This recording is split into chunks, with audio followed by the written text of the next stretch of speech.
কড়াই তেল দিলাম, গরম করছি রিফাইন তেল। একটা কেনা ব্রেকফাস্ট পাওয়া যায়, ওটা নিয়ে এসেছি। এই যে প্যাকেটটা দেখুন, এই প্যাকেটটা হচ্ছে ব্রেকফাস্ট। এই যে প্যাকেটটা দেখছেন, এটা ব্রেকফাস্ট হবে।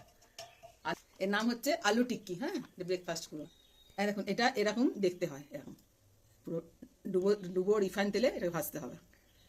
এই একটা ছাড়লাম।